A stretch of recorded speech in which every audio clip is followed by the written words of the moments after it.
Chapter 1. Control your temper. Anger. There once was a little boy who had a very bad temper. His father decided to hand him a bag of nails and said that every time the boy lost his temper, he had to hammer a nail into the fence. On the first day, the boy hammered 37 nails into that fence.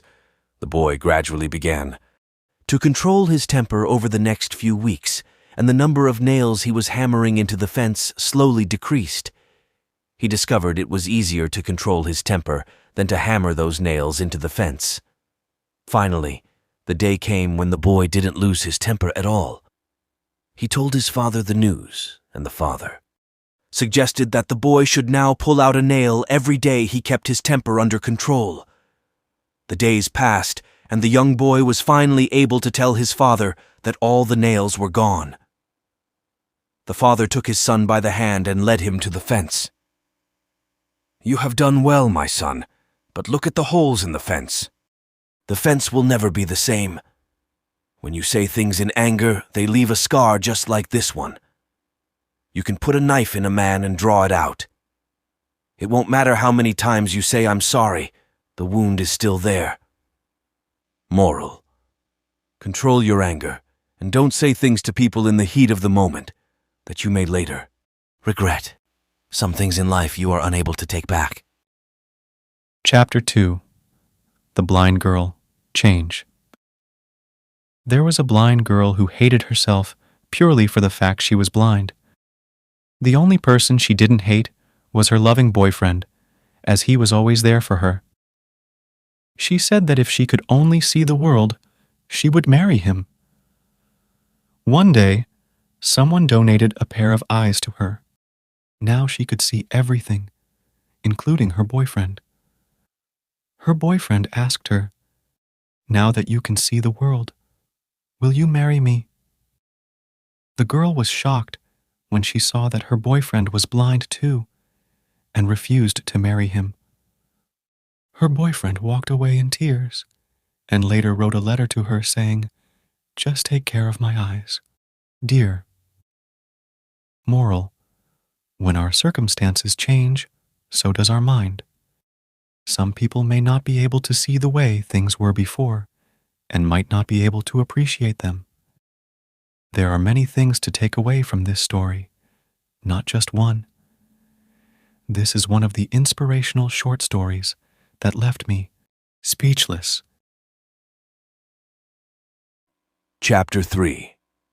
Puppies for Sale. Understanding. A shop owner placed a sign above his door that said, "Puppies for Sale." Signs like this always have a way of attracting young children, and to no surprise, a boy saw the sign and approached the owner. "How much are you going to sell the puppies for?" he asked. The store owner replied, "Anywhere from $30 to $50. The little boy pulled out some change from his pocket. "I have $2.37, he said. "Can I please look at them?" The shop owner smiled and whistled.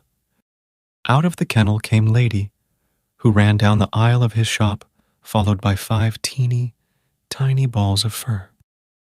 One puppy was lagging considerably behind. Immediately, the little boy singled out the lagging, limping puppy and said, "What's wrong with that little dog?" The shop owner explained that the veterinarian had examined the little puppy and had discovered it didn't have a hip socket. It would always limp.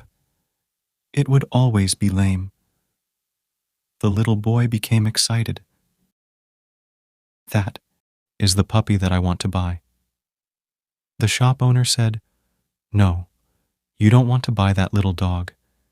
If you really want him, I'll just give him to you." The little boy got quite upset. He looked straight into the store owner's eyes, pointing his finger, and said, "I don't want you to give him to me. That little dog is worth every bit as much as all the other dogs, and I'll pay full price. In fact, I'll give you $2.37 now and 50 cents a month until I have him paid for." The shop owner countered, "You really don't want to buy this little dog. He is never going to be able to run and jump and play with you like the other puppies. To his surprise, the little boy reached down and rolled up his pant leg to reveal a badly twisted, crippled left leg supported by a big metal brace. He looked up at the shop owner and softly replied, "Well, I don't run so well myself, and the little puppy will need someone who understands." Chapter 4. Box Full of Kisses, Love. Some time ago, a man punished his 3-year-old daughter for wasting a roll of gold wrapping paper. Money was tight, and he became infuriated when the child tried to decorate a box to put under the Christmas tree. Nevertheless, the little girl brought the gift to her father the next morning and said, "This is for you, Daddy." The man became embarrassed by his overreaction earlier, but his rage continued when he saw that the box was empty. He yelled at her, "Don't you know, when you give someone a present, there is supposed to be something inside?" The little girl looked up at him with tears in her eyes and cried, "Oh, Daddy, it's not empty at all. I blew kisses into the box. They're all for you, Daddy." The father was crushed. He put his arms around his little girl, and he begged for her forgiveness.